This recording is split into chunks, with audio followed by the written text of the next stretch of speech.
Hi, and welcome to another edition of Danny Brown Talks Phoenix. I am your host, Danny Brown, and this is our March market update. And I am joined today by John Emmons of JFQ Lending.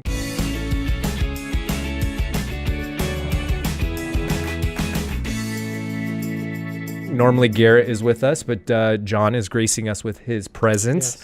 Yes. He is Garrett's partner and phenomenal at helping people with their mortgages as well. So welcome to the show, John. Thank you very much. Sorry to disappoint Garrett's fans out there. I think all two of them may be disappointed, and that's his wife and his mom. Yeah, exactly. Yeah. So why don't you tell us a little bit about what's happening in the mortgage world with rates? And I know it's been very active recently. Yeah, for sure. So take it away. Yeah.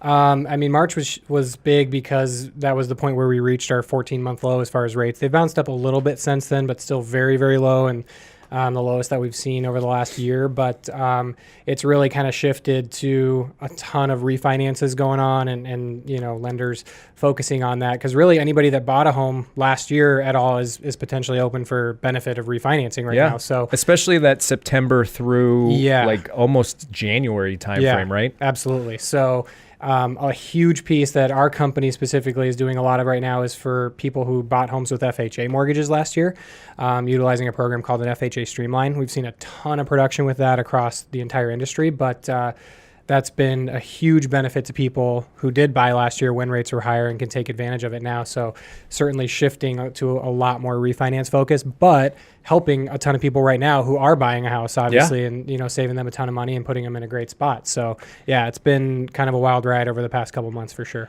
Is there, when you're doing the refi part of it, is there a certain either dollar amount or percentage amount that people should be looking to save to decide whether or not the refinance makes sense? Yeah, so good question.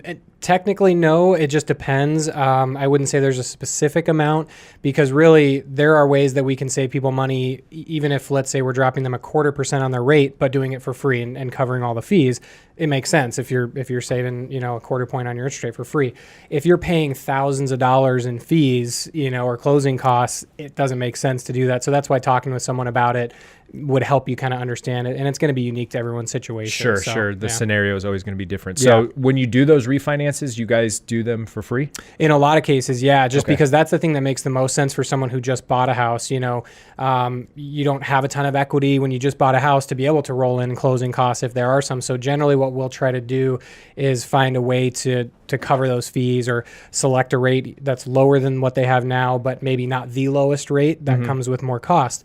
And that helps us kind of keep them in a good position, not, add to their balance and stuff like that. So that's typically what we try to do. Very cool. When rates come down after buying. So can you tell me kind of where the 15 and 30-year rates are roughly at? Yeah. So typically, right now, depending on the program, if you're looking at government stuff like FHA, VA, you're seeing stuff in the threes again. Wow. So on a 30-year even, all the way down from 3.25% up to 5%, again, depending on the costs and the fees, but, average is probably going to be around a 4% on those government-backed loans.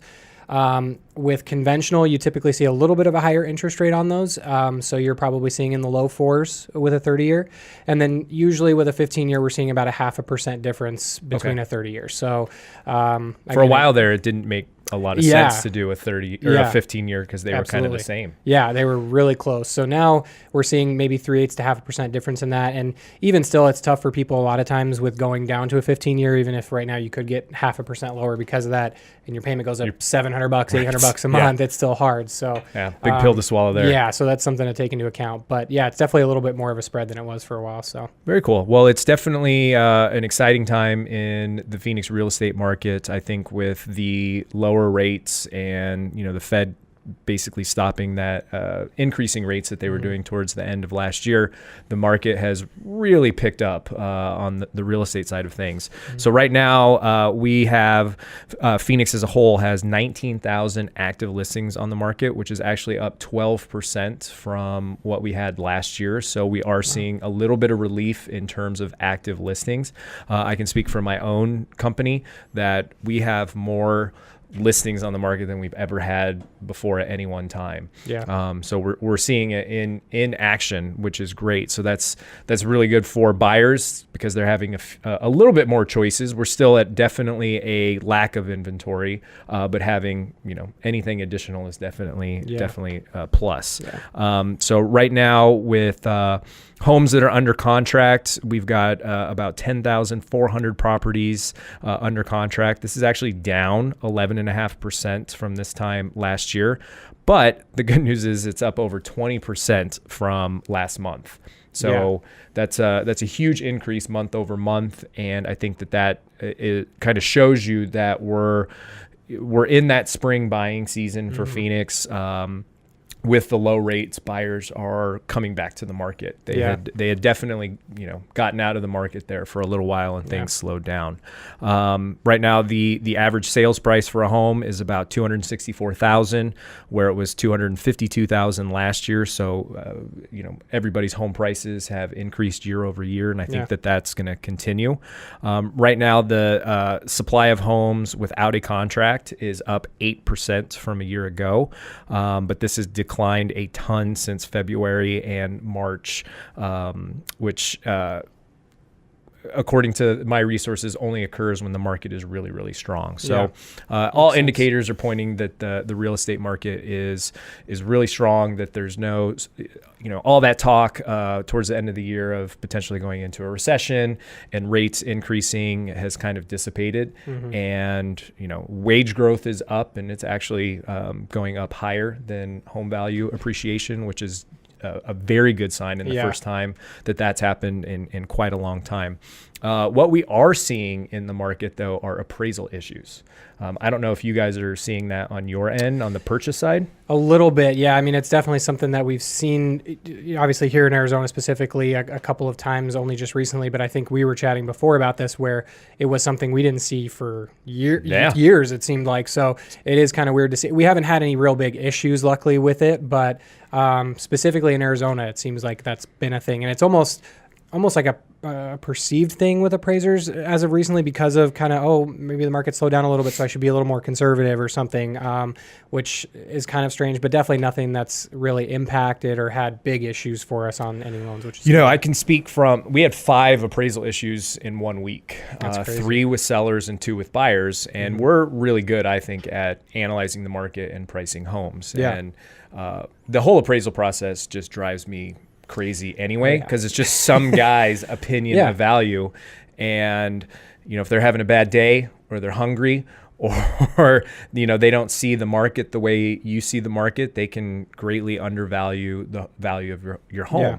So if you are a seller out there right now, something that you should absolutely demand of your agent is that they be the main point of contact for the appraiser.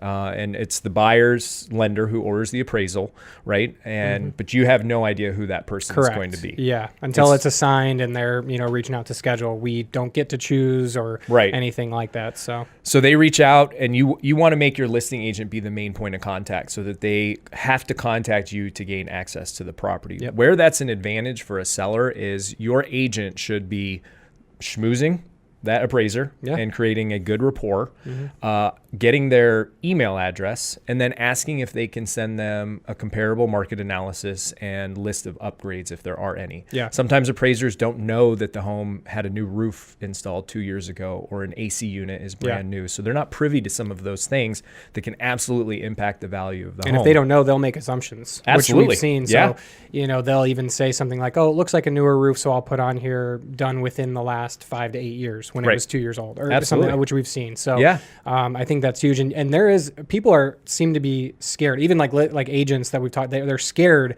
to really interact with appraisers, just obviously for, obvious reasons, but they don't want to influence the value or feel like they're doing something wrong. But you can have those open conversations with them. And even we can, as the lender, after the report's been done, to just get more information and be like, hey, are there other sales that can be considered? Did you see this one, or whatever the case may be? So there's definitely ways to have conversations with them without crossing the line. And so it seems like people are scared to do that, but you can definitely do it. I want to talk to them, and I want to positively influence our appraisal as much as I possibly can. Yeah. So, if we're under contract at a certain price, I'm looking at that price and I'm looking at that price per square foot, and I'm doing my damnedest to find comps that support that and then some, and creating a narrative around the home. I let them know if we receive multiple offers, because that shows that the demand is there. I let them know what I ask our clients for those lists of upgrades that I send over, and I give them those comps. Now I ask them, is it okay, to do that? And I have never once had an appraiser say no. They welcome that information because it does make their job easier. And something else that we've gotten in the practice of doing are in a hot market like this, if you're receiving multiple offers on your home, something that you can do really creative instead of getting into a bidding war and jacking the price up and then potentially having appraisal issues, is I've been convincing buyers agents and their buyers to credit my sellers closing cost assistance. So oftentimes, sellers are paying buyers closing cost assistance, but I've had 3 or 4 instances where I've been able to get the buyer's agent and the buyer to throw money in, if they're in a position to do so, towards the seller's closing costs, which, are sometimes around 7% when you factor in the real estate commissions and everything else. So that has nothing to do with the appraised value at all, and can still net your client more than the list price. Still a better bottom line, which Absolutely. is what really matters for them. So, and that's interesting because I haven't heard of that as an option for people to do and seen it. So that's definitely creative and a good way to do it for incentivizing the seller and making it, better for them. So, and I think, all these things just remind you that you need to work with people who are experienced and creative and can think outside the box to get you these different things. And if you do run into appraisal issues, what your options sometimes are pretty kind of limited. But the first thing you want to do is you want to have your agent challenge the appraisal. And that process doesn't work 9 times out of 10, but it's not going to hurt to try. And I can speak, for example, to one of the 5 that we had that didn't appraise. I looked at the appraisal, and the appraiser had valued swimming pools at $20,000. And this is a $200,000 house, mind you. Right. A swimming pool is valued at 10 tops. Yeah, maybe, yeah. And so I challenged this appraisal, and the appraiser actually agreed and reduced the value of the swimming pools, which then increased the appraised value. It was only $2,000. But that's $2,000 extra in our client's pocket. That's a lot of money for sure. And so do your due diligence. Make sure that you're looking at those things because appraisers do make mistakes from time to time. Challenge them. Make sure your agent is sending comps to those appraisers to influence it as much as they possibly can, and don't just let the cards fall where they may. Because there are things that you can do to improve your situation. And speaking from experience, I can tell you 99% of agents out there would not do that. No, would not go to those lengths. So that's huge. And that's another piece of value add of choosing the right agent, because that is a big difference that most of them wouldn't do. It's just kind of like, hey, it is what it is. My hands are tied. I can't do anything. Right. So and even if I think it's a slam dunk, I'm still sending that appraiser comps. Yeah. Because it doesn't hurt, and it's only going to strengthen, our client's situation. Yeah, exactly. And something that I heard from Garrett, he was telling me that if you are doing financing through one of the big traditional guys, so your Wells Fargo, Chase, Quicken, they use discount appraisers. Is that? So there's been a lot of talk of that. If you actually go out and talk to some of the appraisal management companies out there, which we do, and we have relationships with them, who then are the people that assign appraisers, they will tell you that there's different classifications of appraisers, and there's difference between a licensed appraiser, a certified appraiser, and all these different things as far as experience and stuff like that. And so what we had been hearing from them was, yes, a lot of times they will place these orders knowing that, hey, we're looking for this type of appraiser, whether it's, just a licensed appraiser, they're not XYZ certified or something, still satisfies the requirements, but maybe not as experienced. And then more importantly than that, a lot of times is not utilizing appraisers from the area, which is it sometimes might not sound as important, like, hey, what's the big deal if he didn't grow up here or doesn't live here? What does it matter? But it really does make a difference in certain markets. There are pockets of this city that there are appraisers that know them much better and know the value of it and things like that, where it is important to have someone from the area. Yeah. We have the ability to say, hey, with our appraisal management companies, make sure we use someone local at least, or someone very close to this area, has shown experience doing appraisals in this area. And this is, outside of our market, but I had a purchase recently in Nashville. And that was because it's a kind of a crazy market too.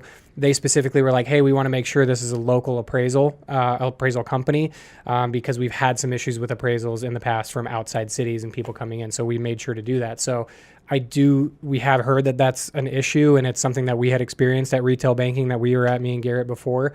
And the quality of appraisers that we deal with now is night and day. It's crazy, and it's weird to think that such large companies like that would almost go out of their way to just find the cheapest option or whatever it is. Is it though? I mean, they're always looking to save a buck. And the way me and Garrett are talking about it is like, why would you want that to have appraisals come in low? Like, you're hurting your buyer. Yeah, it doesn't make sense, but So I think in short, as a buyer, you want the home to appraise for what you're offering, because the seller's not just automatically going to reduce down to the appraised value. For sure. Oftentimes, especially in this market, they may expect you to come to the table with cash, or they'll just say no, and you're going to have to cancel and then go find something else. So as a buyer, it's important to you to work with a company that's going to work with reputable appraisers. And as a seller, your agent should absolutely be going the extra mile to try and influence it and get you the value. That's what you're paying, a boatload of money, whether you're a buyer or a seller. And they should be doing that extra work to try and get you every last dime that they can. Yeah, absolutely. And as long as they're doing it the right way, as you said, and sending the things that are correct and not trying to influence the value and above what it should be, then there's no question that they should be going to those lengths, because in real estate, every dollar matters. So especially if you're representing a seller and you want to get them top dollar, that's part of the puzzle. Absolutely. So So, in summary, I know we constantly say this, but the real estate market in Phoenix is looking really promising. Interest rates are low. It's an amazing time to be both a buyer and a seller. Sellers are doing very well right now because property values are going up. Days on market are relatively low, and it's a good time to be a buyer because there is extra supply out there, and rates are really affordable. So, it's really good right now in the spring season. So thank you so much, John, for joining us today. Absolutely. Really appreciate it. Thank you guys for tuning in, and let us know if you have any questions or need anything, and we will see you next month.